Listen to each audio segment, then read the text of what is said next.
சொன்னாங்க. கடல் வருகுது என்று சொல்கிற வார்த்தை தான் பிரயோகிக்கப்பட்டது. சுனாமி என்றது ஒரு ஜப்பானிய மொழி சொல் தானே. அப்போ அதுக்கு பிற்பாடு தான் யாரு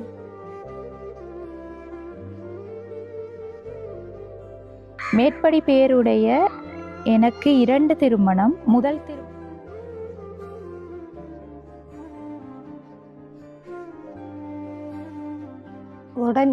இன்னொரு தாரமாங்க வாங்கணும், அதுக்காக போட்டு 2 அப்படி சும்மா வச்சு வேலை வச்சுட்டு 3 தகரம் போடணுன்னு அதுக்கு சாப்பிடுறது போகாட்டி எங்களுக்கு போன் அடிங்களா? சரியா? நாங்கள்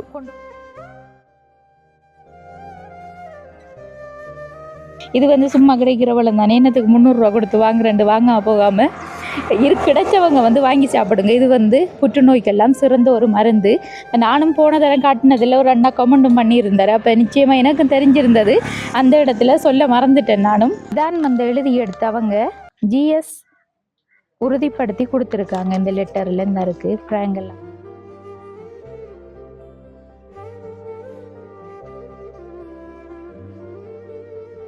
தம்பிக்கு யார் வாங்கி கொண்டு கொடுக்குறேன்னு அவைக்கு வாங்கி கொண்டு கொடுக்க மாட்டாருன்னு அதான் கேட்கணும். இப்போ இங்கே சின்ன வயசில் நானும் போக்குள்ளே தான் சாப்பிடாம நான் வாங்கி கொண்டு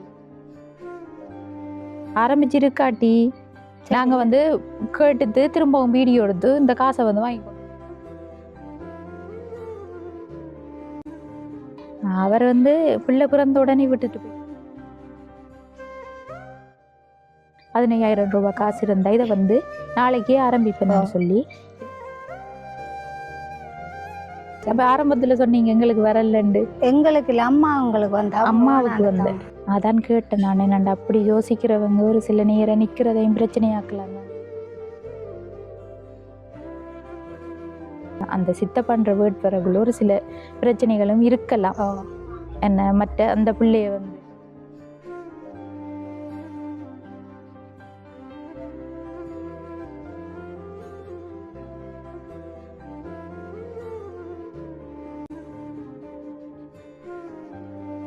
அனைத்து உறவுகளுக்கும் வணக்கம். இலங்கையிலிருந்து ஜேபி பிளாக். நான் உங்கள் பிரியா. இப்போ நாங்கள் எந்த இடத்துக்கு வந்திருக்கோம்னு சொன்னால், மட்டக்களப்பு மாவட்டம் வாழைக்காலை அப்படின்ற கிராமத்துக்கு தான் வந்திருக்கோம். இங்கே நிறைய காணொளிகள் நாங்கள் எங்களோட யூடியூப் சேனலில் வறுமை கோட்டின் கீழ் வாழ்கிற மக்கள் அடையாளம் கண்டு அவங்களுக்குரிய உதவிகளையே செஞ்சு கொண்டு வாரோம். அந்த வகையில் ஏற்கனவே இப்போ கிட்டத்தட்ட ஒரு கிழமைக்கு முன்னாடி இருந்து ஒரு அக்கா உதவி கேட்டு கொண்டு வராங்க. அவங்க சொன்ன விஷயம் என்னென்னு சொன்னால், ஜிஎஸ் ஊடாக உறுதிப்படுத்தி எங்களோட குடும்ப நிலவரம் கஷ்டம் தொடர்பாக ஒரு லெட்டர் ஒன்று எடுத்திருக்கேன். அதில் சைன் எடுத்துட்டு உங்களுக்கு கால் பண்ணுறேன். அந்த டைம் எனக்கும் உதவி செஞ்சுதாங்க. எங்களோட குடும்ப சூழ்நிலை சரியான கஷ்டமாக இருக்குது. ஒரு நம்பிக்கொண்டு வர வேண்டும் தானே. இப்போ அதுக்காக நான் லெட்டர் எடுத்து சைன் எடுக்கணும்னு சொல்லி அவங்களாத்தான் சொல்லியிருந்தாங்க.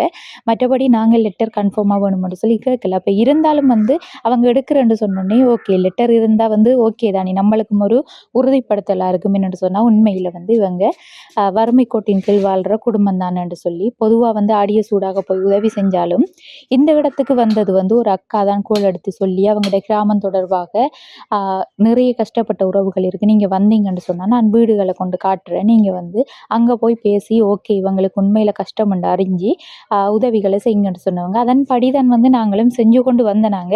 இருந்தாலும் இந்த குடும்பத்தை சேர்ந்த இந்த அக்காவுக்கு 2 திருமணம். அதால தான் அவங்க யோசிச்சிருக்காங்க போல். இப்போ நம்மட முதல் திருமணத்தில் பிறந்த பிள்ளைக்குரிய உதவி தான் கேட்கணும். அப்போ அதுக்கு ஒரு உறுதிப்படுத்தலுடனான லெட்டர் ஒன்று இருந்தால் ஓகேயா இருக்குமான்னு சொல்லித்தான் அவங்க அந்த லெட்டரையும் எடுத்து இப்போ வச்சுருக்காங்க. இப்போ நாங்கள் அந்த இடத்துக்கு தான் வந்திருக்கோம். இன்றைக்கு அதுக்கு முன்னாடி ஒரு விஷயம் சொல்லணும். இன்றைய நாள் அனைத்து உறவுகளுக்கும் தெரிஞ்சிருக்கலாம், ஒரு சிலவங்களுக்கு மறந்தும் இருக்கலாம். தெரியாமல் இருக்க முடியாது யாருமே. ஆழிப்பேரலை அடித்து 20 வருடங்கள் நிறைவாகுது. 12/26/2004 தான் இந்த ஆழிப்பேரலை அடித்தது. அதில் நிறைய உறவுகளை இலங்கையை சேர்ந்த உறவுகள் இழந்திருக்காங்க. அந்த வகையில் இன்றைய தினம் அந்த உறவுகள் ஆத்மாலாம் சாந்தி அடைய நம்மளும் கடவுளை பிரார்த்தித்து கொண்டு இன்றைய தினத்தை தேசிய பாதுகாப்பு தினமாக பிரகடனப்படுத்தியிருக்காங்க. என்னென்னு சொன்னால், அன்று நடந்த நாள் இன்றைக்கும் கூட எல்லாருக்கும் மறக்க இல்லாத ஒரு நிகழ்வாக இருக்குது. இப்போ எனக்கும் கூட சொல்லப்போனால் அன்றைய நாள் வந்து நானும் கடலை அண்டிய ஒரு பிரதேசத்தில் தான் இருந்தேன். நான் அந்த டைமில் வந்து என்னென்ன நடந்துச்சுன்னு சொல்லி இப்போ கூடி ஞாபகம் இருக்குன்னு சொன்னால் 6 வயது தான் அந்த டைம். இருந்தாலும் அந்த டைமில் வந்து பொதுவாக சொன்னாங்க கடல் வருகுதுன்று சொல்கிற வார்த்தை தான் பிரயோகிக்கப்பட்டது. என்னென்னு சொன்னால் சுனாமி என்ற வார்த்தை வந்து அந்த டைம் யாருக்குமே தெரியாது.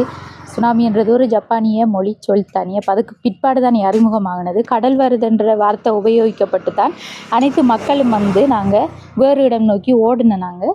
இருந்தாலும் ஒரு சிலவங்க வந்து கடல் வருதுன்னு பார்க்க போனவங்களும் இருக்காங்க. அப்படி போனவங்க நிறைய பேர் வந்து உயிரிழந்த சம்பவங்களும் நடந்திருக்கு. அப்போ எல்லாரும் ஆத்மா சாந்தி அடையவும் நம்மளும் கடவுளை பிரார்த்தித்து கொண்டு இந்த காணொலியை வந்து ஆரம்பிக்கலாம். அதோட நாங்கள் இவ்விடத்தை நின்று பேசி கொண்டிருக்கோம். அந்த இருக்கிறது தான் அவங்களோட வீடு அந்த சைட். இப்போ பக்கத்தில் பார்த்தா ஒரு தாத்தா சீத்தாப்பழம், அதாவது அன்னமின்னாப்பழம் வந்து வச்சு விற்பனை செஞ்சுட்டு இருக்காரு. அதோட அவர் இதுவும் வச்சிருக்காரு போல, கராச்சி மங்களை பேச்சு போட்டு வேலைகள்லாம் செஞ்சு கொண்டு இருக்காரு. என்ன மாதிரி தாத்தா பழம் என்ன விலை? கிலோ 300 ரூபாயா?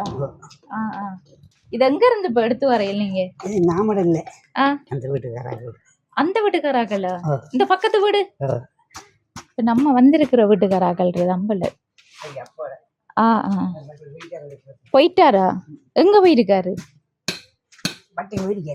வட்டைக்கு போயிருக்காரா? என்னதுக்கு பழம் இதுகள் எடுக்கியா?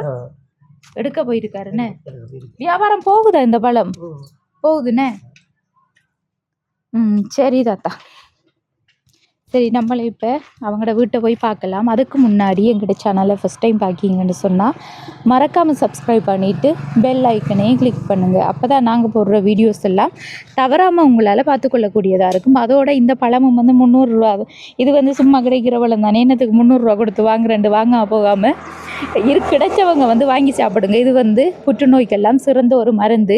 நானும் போனதெல்லாம் காட்டினதில் ஒரு அண்ணா கமெண்ட்டும் பண்ணியிருந்தார். அப்போ நிச்சயமாக எனக்கும் தெரிஞ்சிருந்தது, அந்த இடத்துல சொல்ல மறந்துட்டேன். நானும் இப்போ ஞாபகப்படுத்தியிருந்த அண்ணாவுக்கு நன்றி. அந்த கமெண்ட் பண்ணியிருந்தாங்க.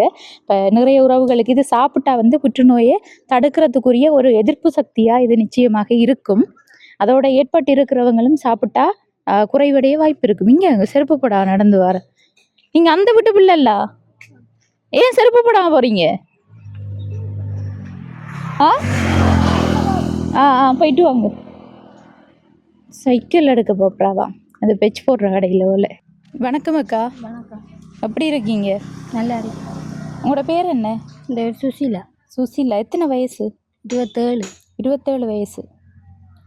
உங்களோட பேர்? ஜதுஸ்கா. ஜதுஸ்காவுக்கு எத்தனை வயசு? 8 வயசு அவங்களுக்கு. ஸ்கூல் போகிறீங்களா? வீட்டில் எத்தனை பேர் இருக்கீங்க? 4 பேர். 4 பேர் இருக்கீங்களா? யார் யார்? நான், பிள்ளைகள் 2, அந்த கணவர் இப்போ எங்கே போயிருக்காரு? வேலைக்கு போயிருக்கேன். என்ன வேலைக்கு? கூலி வேலை. கூலி வேலைன்னு சொன்னால் மேசம் வேலைக்கு எப்போ போயிருக்காரு? பையா சொன்னார் வயல்வெளி எங்கே வட்டைக்குள்ளே போயிருக்காரு வளம் எடுக்குன்னு சொல்லி. அதுங்கட அப்பாவா? அப்பாவும் இங்கான இருக்காரு? அப்பாக்கள் அம்மா அப்பா வேற இருக்காங்க. எங்கே இருக்காங்க? அந்த பக்கத்தில் கொட்டியில் தகர கொட்டி அங்கால இருக்கிற தகர கொட்டிலண்ணே. உங்களோட அப்பா தானே அதுன்னு. சரியா. உங்களோட கணவர் என்னத்தில் போயிருக்கார் வேலைக்கு? ஹெல்மெட்டில் வார ஒரு பைக்கில். ஹெல்மெட்டை கையில் கொண்டு போகிற பைக்கில் ஏறிட்டு போகிறேன். சரி, இது உங்களோட வீடு தானா? இந்த வீடு. எழும்புவீங்களா? இல்லை, எழும்பலாதா? எழும்பலாம் தானே, அதான் கேட்டேன் நான். என்னடா இது இருந்தாப்புல கதைக்காங்களே, ஒருவேளை கால் நடக்கல அதை ஒன்று ஜோதிச்சேன் நான். சரி வாங்க போய் பார்ப்போம், நம்ம வீட்டையும் பார்க்கலாம் தானே. பார்க்கலாம். கரண்ட் இருக்குத்தானே? தங்கச்சிட வீட்டை இருந்துடுது. இங்கே கரண்ட் இல்லை. தங்கச்சிட வீட்டை இருந்து லைன் தந்துருக்காங்க. என்ன மாதிரி ஒழுகுறதா வீடு? ஒழுகுறது மழை பெஞ்சா ஒழுகும். படங்கு ஓட்டுறேன். படங்கு ஓட்டுருக்கிய? சமைக்கிறேங்க இங்கே. இதுக்குள்ள சமைக்கிறேன்னு. இன்னைக்கு சமைச்சாச்சா? என்ன சமையல்? ஒரு மட்டும் சமைச்சிருக்கேன். கறி சமைக்கல. என்ன சமைக்கிற? கறி சமைப்போமே தாண்டா. அதான் என்ன கறி இன்றைக்கு சமைக்கிற? முட்டை. கோழி என்ன வளர்க்கையில? இல்லை, வாங்கினதா? சரி வாங்க. ஓகே, இதானாக்கா நீங்கள் எடுத்த லெட்டர்? இப்போ என்னத்துக்காக லெட்டர் எடுக்கணுமெண்டு யோசிச்ச நீங்கள்? இதை பார்க்கறதுக்கு உதவிக்கு தருங்களே. இல்லை, லெட்டர் இப்போ நாங்கள் எடுக்க சொல்லலை தானே உங்களை, நீங்களா தான் வந்து எடுக்கணுமெண்டு ஒரு முடிவு எடுத்த. நீங்கள் என்ன காரணம் அந்த லெட்டர் எடுக்கணுமெண்டு? இப்போ உங்களுக்கு உறுதிப்படுத்தி தரணும், எங்களுக்கு உறுதிப்படுத்தி தரணுமெண்டு. சரியா. இதில் வந்து என்ன விஷயம் போட்டிருக்குன்னு சொல்லி நானும் வாசிக்கேன். உங்களோட பேர் சுசீலா என்ன? கொத்தியாப்புல கண்ணங்குடா. கண்ணங்குடா தானே இது? வாழைக்கால இல்லையா? இல்லை, வாழைக்கால உள்ளுக்குள்ள. இந்த உள்ளுக்குள்ளே தானே வாழைக்காலன்னு சொல்கிறேன் நான். பொதுவாக வாழைக்காலன்னு நினச்சிட்டேன் இந்த ஏரியாவையும். கண்ணங்குடா. சரி, ஓகேயா. மேற்படி பேருடைய எனக்கு 2 திருமணம். முதல் திருமணத்தில் எனக்கு ஒரு பெண் பிள்ளை இருக்கின்றாள். அவளுடைய வயது 8. எனவே எனது குழந்தை பிறந்தவுடன் போன எனது கணவர் திரும்பி வரவில்லை, காணாமல் போய்விட்டார். பின்பு 4 வருடம் சென்று நான் வேறு திருமணம் செய்தேன். தற்போது ஒரு ஆண் குழந்தை இருக்கின்றான். எனவே எனது கணவர் கூலி வேலைக்கு சென்றுதான் நாங்கள் வாழ்கின்றோம். எனவே எனது முதல் திருமணத்து மகள் ஆண்டு 2 படிக்கின்றாள். கூலி வேலை செய்து வரும் பணத்தில் தான் எனது மகளையும் பார்த்து வருகின்றேன். எனவே எனது மகளுக்கு பாடசாலை செல்வதற்கான கொப்பிகள், புத்தகம், பேக், ஷூ, சொக்ஸ், பாடசாலை செல்வதற்கான தூரம் 21 கிலோமீட்டர் தூரம். 21 கிலோமீட்டரா? எந்த ஸ்கூலுக்கு போகிற? கொத்தியாவில். என்னத்தில் போகிற நீங்கள்? நடந்து தானே போகிற? எனவே இவளுக்கு துவிச்சக்கர வண்டி இல்லை. இவற்றுக்கான உதவியினை செய்து தருமாறு மிகவும் பணிவுடன் கேட்டுக்கொள்கின்றேன். 21 கிலோமீட்டர் ரெண்டா? கிட்டத்தட்ட இங்கேருந்து கொக்கடிச்சோலையை தாண்டி போகணும். கொக்கடிச்சோலையை தாண்டியா ஸ்கூலுக்கு போகிற நீங்கள்? இல்லை, கொத்தியாவில்னு சொன்னால் இங்கே தானே. அது 21 கிலோமீட்டர் வராது, 2 கிலோமீட்டருக்குள்ளே தான் வரும். சரியா? 2 கிலோமீட்டர் தான் உண்மையில் வரும். என்னென்னா நாங்களும் அந்த ஏரியாவுக்குள்ளே போய் வீடியோ எடுத்தனாங்க. அவங்க கிலோமீட்டர் கணக்கு தெரியாமல் இது என்னென்னு சொன்னால் 2 போட்டால் தான் 21 மாதிரி தெரியுது போல். 2 கிலோமீட்டர் தான் அவங்க கிலோமீட்டர் எழுதினது இந்த 21 மாதிரி இருக்குது. தான் வந்து எழுதி எடுத்து அவங்க ஜிஎஸ் உறுதிப்படுத்தி கொடுத்துருக்காங்க. இந்த லெட்டரில் இந்த இருக்குது. ஃப்ராங்கெல்லாம் பண்ணி இவங்களுக்கு உண்மையில் கஷ்டம், இந்த பிள்ளைக்குரிய படிப்புக்குரிய உதவிகளை செய்யறதுக்காக உறுதிப்படுத்தி கொடுத்துருக்காங்க. சரியா? இப்போ நீங்கள் ஆரம்பத்தில் திருமணம் செஞ்சுருந்தேன். நீங்கள் திருமணம் செஞ்சுருந்தா பிள்ளை பிறந்தது என்ன? அதுக்கு பிறகு அவர் எங்கே போனவர்? அவர் போனவர் வரல. இந்த இடம் தானே அவர்? இல்லை, அவர் மாமாங்கம். ரெஜிஸ்ட்ரேஷன் எல்லாம் வைக்கலையா நீங்கள்? ஒன்றும் வைக்கல. ஒன்றும் வைக்காம தான் திருமணம் செஞ்சுருந்தேன். நீங்கள் யார் உங்களோட அப்பா அம்மா அப்படி திருமணம் செஞ்சு வச்சா? அம்மாவுக்கு தெரியாமல் நீங்கள் திருமணம் செஞ்சது? அவர் வந்து பிள்ளை பிறந்த உடனே விட்டுட்டு போயிட்டாரா? இல்லை கற்பமாக விட்டுட்டு போயிட்டார். கற்பமாக இருக்கக்குள்ளே விட்டுட்டு போயிட்டார். அதுக்கப்புறம் நீங்கள் தேடி பார்க்கலையா? தேடி பார்க்கல. போலீஸில் என்ட்ரி ஓட்டிருந்தாங்க. அவர் வரல. வெளிநாடு போகணுன்னு சொன்னவங்க திரும்பி வரல. இப்போ பிள்ளைக்கு பதிவு வச்சது எங்கடா அவர் 2வது திருமணம் செஞ்சு அவர் தான் வச்சிருக்காரு என்ன? சரி, அது ஒரு கடந்த காலம். இருந்தாலும் இப்போ வந்து பிள்ளைக்குரிய உதவிகள் தான் நீங்கள் கேட்டிருக்கீங்க. இப்போ என்ன பிரச்சனை? இப்போ உங்களோட இப்போ உழைக்கிறவர் வந்து இந்த பிள்ளையை பார்க்க மாட்டாரா? அவர் பார்க்க மாட்டேன்னு சொல்கிறாரு. பார்க்க மாட்டேன்னு தான் சொல்கிறாரு. என்ன சொல்கிறாரு? விஷயங்கள் சொல்லக்கூடியதை சொல்லுங்க நீங்கள். அவருக்கு கஷ்டமாக இருக்கான் பார்க்குறதுக்கு. அப்படி எனக்கு எந்த கையில் செலவு இருக்காதுல, அந்த பிள்ளைக்கும் சாப்பாடு அதுகள் வாங்கி கொடுக்குறேன். அவைக்கு உடுப்பு செலவுகள் அதுகளுக்கு தான்.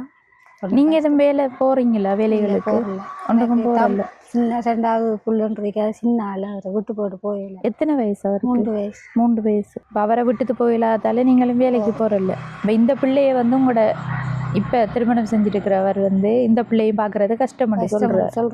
இப்போ இந்த பிள்ளைக்கு ஸ்கூலுக்கு போகிறதுக்குரிய சாமான்கள் எல்லாம் இருக்கா? இப்போதைக்கு இல்லை. இப்போதைக்கு பேக்கு மட்டும்தான் இருக்கு.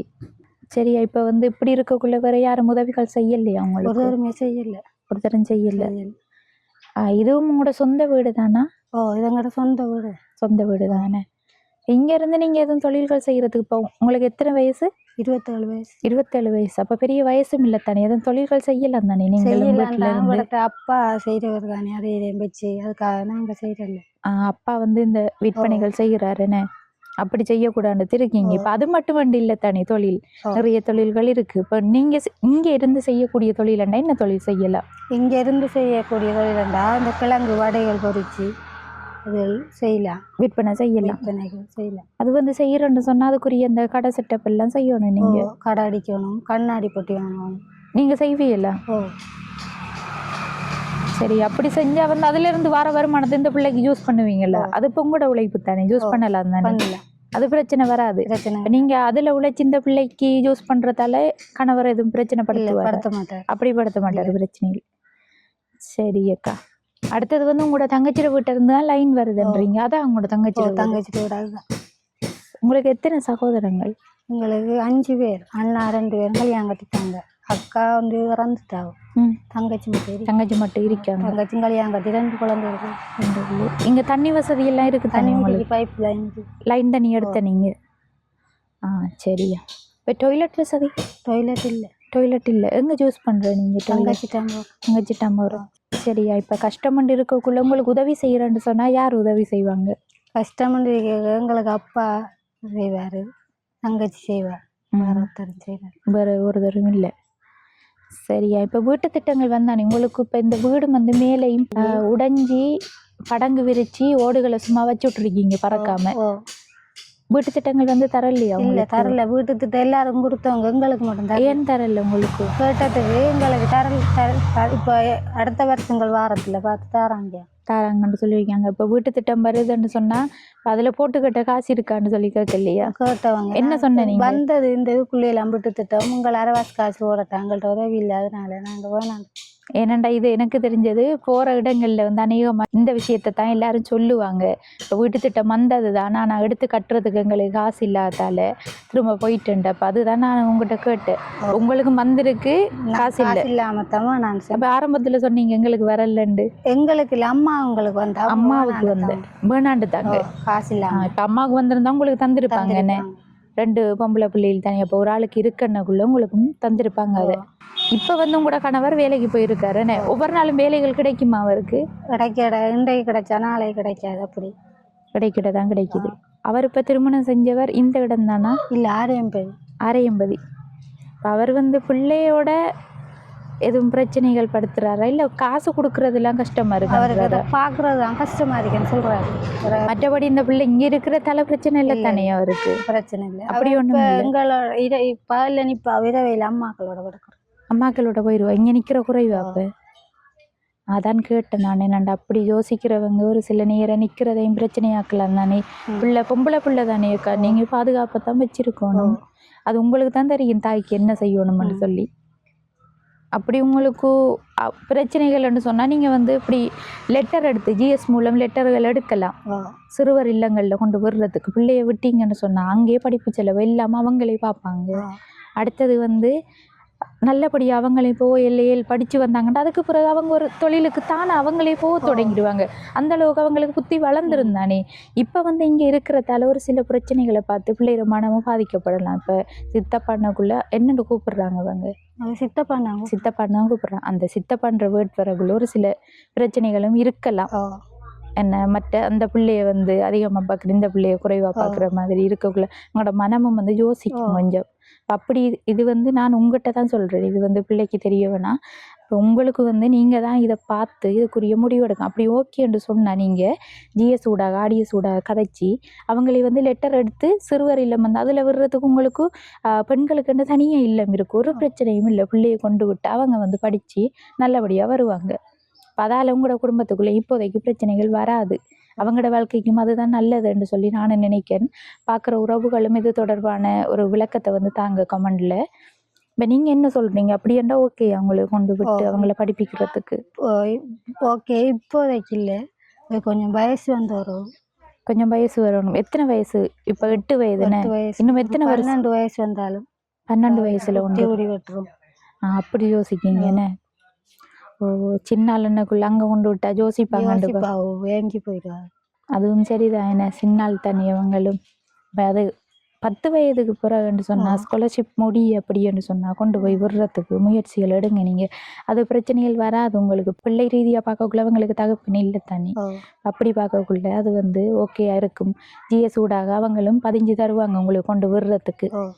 சரி, இப்போ வந்து உதவின்னு சொன்னால் பிள்ளைக்குரிய உதவி தான் பண்ணும். பிள்ளைக்கு இங்கே சாப்பாடு கொடுக்குறதால எதுவும் பிரச்சனைகள் வரல? அப்படி வரலன்னு அது வரைக்கும் ஓகே தான். சாப்பாட்டு ரீதியாக பிள்ளைக்கு வந்து பிரச்சனைகள் வந்தால் தான் கடும் கஷ்டமாக போகும். இல்லை ஒருவேளை நீங்கள் மறைக்கீங்களோ? இல்லை அப்படி இல்லை தானே. சாப்பிட்ற சாப்பாடுல அப்புறம் அவைய தம்பிக்கு அவர் வாங்கி கொண்டு கொடுக்குறேன்னு அவைக்கு வாங்கி கொண்டு கொடுக்க மாட்டாருன்னு. தான் கேட்கணும். இப்போ இங்கே சோறு சாப்பிடலாம், மற்றபடி வாங்கிட்டு வர்றது வாங்கிட்டு வர மாட்டேன். அவர் மானுக்கு மட்டும் வாங்கிட்டு வரேன், வாங்கிட்டு வரல. அப்போ அதுதான் அக்கா சொல்கிறேன். அதை பார்க்கக்குள்ள அவங்க யோசிப்போம். அங்கே விடுறத நீங்கள் யோசிக்கிங்க, இங்கே இருக்கக்குள்ளேயே அப்படித்தானே நடக்குது. அப்போ அது உங்களோட முடிவு, நீங்கள் எடுத்துக்கொள்ளுங்க. இப்போ வந்து உங்களுக்கு ஒரு உதவின்னு சொன்னால் என்ன உதவிக்காக நீங்கள் எங்களை சந்திக்கணும்னு நினைச்சேன்? எனக்கு இப்போதைக்கு இது வடத்த ஒரு கடை கட்டி கிழங்கு சாப்பாடுகள் அதை போட்டு விற்கிறதுக்கு உதவி. அப்படி செஞ்சால் அதில் வர வருமானத்தை எடுத்து பிள்ளையை நான் பார்த்துக்கொள்வேன். பிள்ளையை பார்க்கலாம். வருமானத்தில் கொப்பி பேக்கு இலைகள் வாங்கி கொடுக்கலாம். இப்போ இங்கே வந்து கிளாஸ் எல்லாம் போகிறாங்களா பிள்ளை? கிளாஸுக்கு விடல, இங்கே ஒருத்தரும் வைக்கல கிளாஸ். இங்கே இல்லை கிளாஸுகள். ஸ்கூல்ல ஏற்கனவே வச்சிருந்தவங்க வாழைக்கால ஸ்கூலுக்கு ஒழுங்கா போறாங்களா? ஒவ்வொரு நாள் டெய்லியா போவோம். படிப்பு என்ன மாதிரி பிள்ளைக்கு? பிரச்சனை இல்லை, படிப்பா நல்லா படிக்காங்க. அவ நடந்து போய் வரக்குள்ள அங்க இடையில அந்த ஸ்கூலுக்கு போய் வரக்குள்ள அவ மயக்கம் போட்டு விழுந்து அதுக்கப்புறம் 2-3 நாள் போக்காட்டல. நடந்து போறவ தானே, காலையிலேயும் போய் வரக்குள்ளே நடந்து வர. ஏன் மயக்கம்? சாப்பாடு கொடுக்கலையா? சாப்பாடு காலையில வெஞ்சிருந்து இது டீ மட்டும் குடிச்சிட்டு போவாவும். அங்க ஸ்கூலுக்கு பெருசா சாப்பிட்றல. என்னண்டா காலையில் வந்து நீங்கள் சோறு இது வந்து கரைச்சி கொடுத்து அது சாப்பிட்றல கொடுத்தாலும் சாப்பிட்ற இல்லையா? அவட்டங்க கொடுமை அதை ஏன் சாப்பிட்ற இல்லைண்டு. என்னடா காலையில் நடந்து போகிறது தானே, அது சாப்பிடா போனால் யாருக்குண்டாலும் தான். சின்ன வயசில் நானும் போகக்குள்ளே தான் சாப்பிடா போனால் மயங்கி கொண்டு விழுந்து தான் இருக்கேன். அது நடக்கிறது. அதுக்காக பிள்ளைக்கு வேறு வருத்தம் ஒன்றும் இல்லை. அவங்களே சாப்பாடை கொடுத்தா ஓகே யாரைக்கும். இப்போ அதை வந்து பார்த்து கவனிச்சு நீங்கள் தான் பார்த்துக்கொள்ளணும். இப்போ அவங்களுக்கு நீங்கள் மட்டும் தானே இருக்கீங்க, அடுத்து உங்களோட அம்மா அப்பாவும் பார்ப்பாங்க. அப்படின்றா இப்போ வாழ்வாதார உதவி வந்து நீங்கள் அந்த கடைகள் போட்டு அதிலேருந்து வர வருமானத்தை கொண்டு பிள்ளையை பார்க்கலாம்னு சொல்கிறீங்க. இப்படி இருந்தாலும் கடனுக்குள்ள உங்களுக்கு பெரிய அளவில் தேவைப்படாது. பெரிய அளவுக்கு கடைகள்லாம் கட்ட வேண்டிய அவசியம் வராதுன்னு நினைக்கிறேன். அப்படி செய்கிறேன்னா உங்களுக்கு எவ்வளவு முதலீடு தேவைப்படும்? இப்போதைக்கு ஒரு 15,000. அப்படியா? 15,000 இருந்தால் அந்த தொழில் ஆரம்பிக்கலாம் நீங்கள். அப்படின்னு சொன்னால் அந்த சும்மா தகரங்களை வச்சு கம்புகளை நாட்டி எடுத்து நீங்கள் கடை மாதிரி மேசை அடித்து கண்ணாடி பெட்டி வாங்கணும். கண்ணாடி பெட்டிக்கு எப்படி ஒரு 4,500 ரூபா 5,000 ரூபாய்க்குள்ளே இருக்கும். இனி தகரம் அடிக்கிற அதுகளுக்கு ஒரு 3,500 ரூபா போனாலும் மற்றதை வந்து நீங்கள் முதலீட்டுக்கு பயன்படுத்தலாம். என்ன சாமான்களை வாங்கி போடலாம். சரி அக்கா, இன்னொரு விஷயம் நான் கேட்கணும் உங்கள்கிட்ட. வேற யாரும் வந்து வீடியோ எடுத்திருக்காங்களா? அப்படி எடுக்கல தானே? என்ன சரியா? இப்போ அந்த முதலீடு உங்களுக்கு கிடைச்சிச்சுன்னு சொன்னால் நீங்கள் அதை எப்போ ஆரம்பிப்பீங்க? இப்போ கிடைச்சிதுன்னு சொன்னால் இந்த வாரக்கிழமைக்குள்ளே ஆரம்பிப்போம். சரி, அப்போ நாங்கள் வீடியோ போட்டதுக்கு பிறகு தான் அப்படி கிடைச்சிச்சுன்னு சொன்னால் நாங்கள் வந்து செய்வோம். அடுத்த நாளே வந்து பார்ப்போம் செய்கிறீங்களாண்டு. சரியா? சரி அக்கா. இப்போ இங்கே வந்து உங்களுக்கு பயிர் செய்கிற வளவுகள் அப்படி ஒன்றும் இல்லையா? அப்படி இல்லையா? அப்படி இருந்தால் இந்த கச்சான்கள் அதுக்கு முதல் இங்கே இருக்கிற வளவுகள் எல்லாம் நிச்சயமாக வந்து ஒரு இடம் சும்மா கிடக்கக்குள்ள அங்கே செஞ்சாலும் கேட்க போகிறது இல்லை. அப்படியான ஏரியா தானே. ஏன்னாண்டா குத்தகைக்கெல்லாம் கொடுக்க மாட்டாங்க. சின்ன சின்ன இப்போ வயலில் வந்து மேட்டு காணியை வந்து விட்டுருவாங்க அவங்க. அதில் வந்து கச்சான் பயிர் அப்படி நம்ம நாட்டி எடுக்கலாம். எனக்கு தெரிஞ்சு அப்படி தான் இங்கால இருக்குது. இப்போ நீங்கள் வந்து அப்படியான இடங்களில் செய்கிறதுக்கு ட்ரை பண்ண இல்லையா? பயிர் செஞ்சுருக்காங்களா? அவங்களோட வளவு எல்லா இடம் செஞ்சுருக்காங்க. இதை ஆயத்துக்கு எடுத்து மாடு கட்டுறதுக்காக தான் இது வீடு கட்டுறீங்கன்னு. சரி, அதான் கேட்டேன். என்னென்னா அநேகமாக இங்கே வார வழியில எல்லாம் சோளன் கச்சான் பயிறு, அடுத்தது வந்து எள்ளு எறுங்கு நிறைய பயிர்கள் வந்து நாட்டியிருக்காங்க. அப்போ அதுதான் கேட்டேன் நான். இங்கேயும் வந்து இப்படி செய்யலாம் தானே என்று. அடுத்தது மழை பெஞ்சா இங்கே தண்ணிகள் நிற்கிறல்ல தானே? நிற்கிறல்ல, எவ்வளோக்குள்ளே கொஞ்சம் நிற்கும். அடுத்து என்ன இந்த தகரம் எல்லாம் உடைஞ்சு போயிருக்கு, இதெல்லாம் கட்டலையா நீங்கள்? இன்னொரு தகரம் அங்கே வாங்கணும், அதுக்காக போட்டு 2 அப்படி சும்மா வச்சு மேலே வச்சுருக்கோம். 3 தகரம் போடணுன்னு அதுக்கு 2 தான் போட்டிருக்கீங்க. சரியா? தங்கச்சோடையும் கதைக்குன்னா ஸ்கூலுக்கு நடந்தா போகிற நீங்கள் மயங்கி கொண்டு விழுந்ததா? ஏன்? கிருகிருத்து வந்தது. அம்மா சாப்பாடு தந்தால் சாப்பிட்ற இல்லையா காலையில்? ஏன்? சாப்பிடுறது போனால் தான் நீ மயக்கம் வராது. இனி காலையில் சாப்பிடுறது போவேலா? சாப்பிடுறது போகாட்டி எங்களுக்கு ஃபோன் அடிங்களா? சரியா? நாங்கள் கொண்டு போயிடுவோம் ஆள். இங்கே இருக்க விருப்பமா உங்களுக்கு? வேற எங்கேயும் போக விருப்பமா? இங்கே இருக்க விருப்பம் தானே. அப்போ சாப்பிடுறது போவேலா? சரியா? இப்போ எத்தனையா பிள்ளை வருவீங்க ஸ்கூலில்? எத்தனையா பிள்ளை வருவீங்க?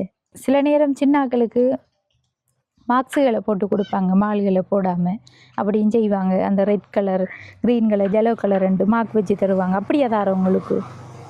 மால் போடுறவங்கள எல்லாம் எழுதிட்டு தான் இருக்கோம்.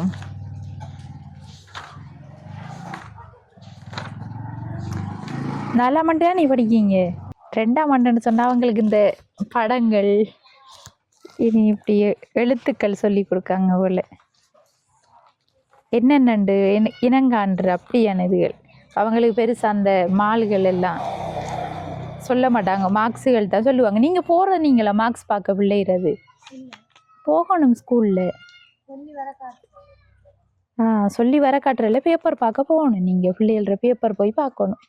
பார்த்தா தானே அவங்களுக்கு அம்மா வந்து பாப்பான்னு சொல்லி பயம் இருக்குது. நல்லா படிப்பாங்க. நல்லா படிப்பீங்களா நீங்கள்? இனி கிளாஸுக்கு போகுதுல்ல உங்களோட பிள்ளைகள் எல்லாம்? 2ஆம் ஆண்டுக்கு இல்லைண்ணே, 5ஆம் ஆண்டுக்கு மேலே இருக்கா கிளாஸ்? சரியா, அப்போ அந்த டைம் போய் கொள்ளுங்க.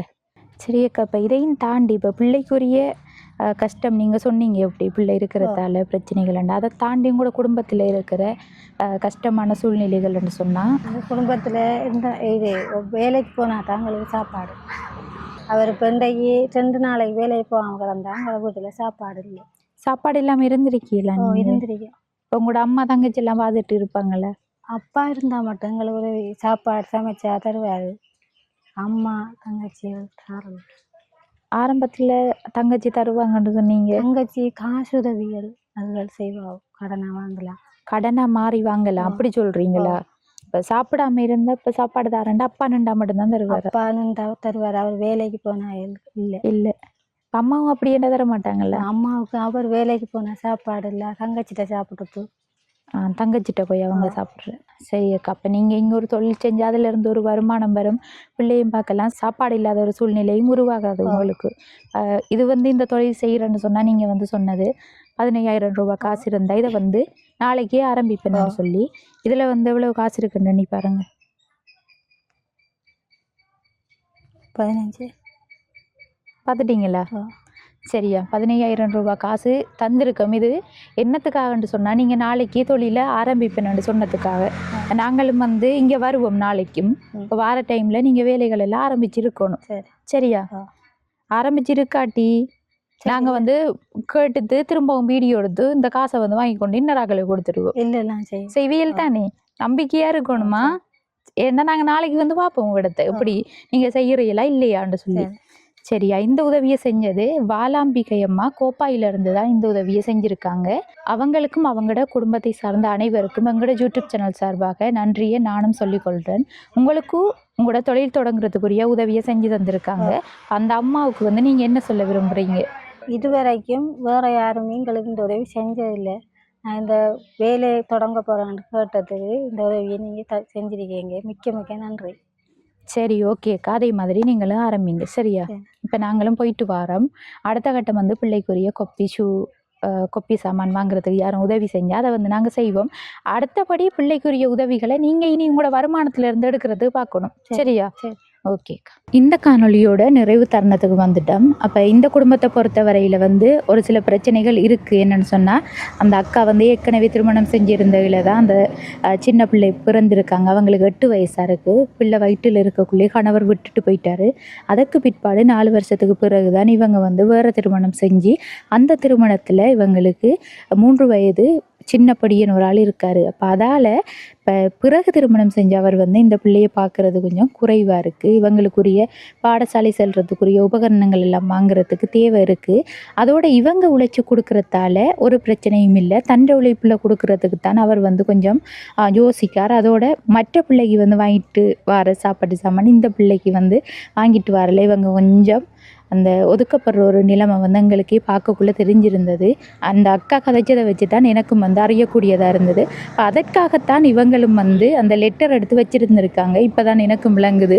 என்னென்னு சொன்னால், இப்போ இதால் எந்த ஒரு பிரச்சனைகளும் வரக்கூடாதுன்றதுக்காக அவங்க தங்களுக்கு உண்மையில் கஷ்டம் என்று சொல்லி ஜிஎஸ்ட்டை உறுதிப்படுத்தி ஒரு லெட்டர் ஒன்றும் எடுத்து எங்களுக்கு தந்திருக்காங்க. அந்த வகையில் எங்களுக்கும் அது உண்மையில் ஒரு நல்ல ஒரு விஷயமாக தான் இருக்கும். என்னென்னு சொன்னால், பின்னாடி எந்த ஒரு பிரச்சனையும் வராது. இப்போதைக்கு இவங்க வாழ்வாதார உதவியாக 15,000 ரூபாய் காசு இருந்துச்சுன்னு சொன்னால் இந்த தொழிலை ஆரம்பிக்கலாம்னு சொல்லியிருந்தாங்க. அதற்கு நாங்கள் வாலாம்பிகை அம்மா கோப்பாயிலிருந்து இந்த பணத்தை வந்து அனுப்பியிருந்தாங்க. அதில் இருந்து 15,000 ரூபாய் காசு எடுத்து நான் வந்து அவங்களுக்குரிய வாழ்வாதார உதவிக்காக கொடுத்துருக்கேன். அந்த வகையில் அவங்களுக்கு நன்றியை தெரிவித்து கொண்டு மேலதிகமாக இந்த பிள்ளைக்குரிய உதவியை யாரும் செய்ய நினச்சிங்கன்னா கீழே தெரிகிற நம்பரை தொடர்பு கொண்டு எங்கள் மூலமாக அந்த உதவியையும் செஞ்சு தரலாம். நானும் வந்து இப்போ போயிட்டு வரேன். இந்த காணொளி தொடர்பான கருத்துக்களை மறக்காமல் கமெண்ட் பண்ணுங்கள், உங்களோட ஃப்ரெண்ட்ஸுக்கும் ஷேர் பண்ணுங்கள், லைக் பண்ணுங்கள். அடுத்த காணொளியை சந்திக்கும் வரை விடைபெறுவது ஜேபி ப்ளாக். பாய்.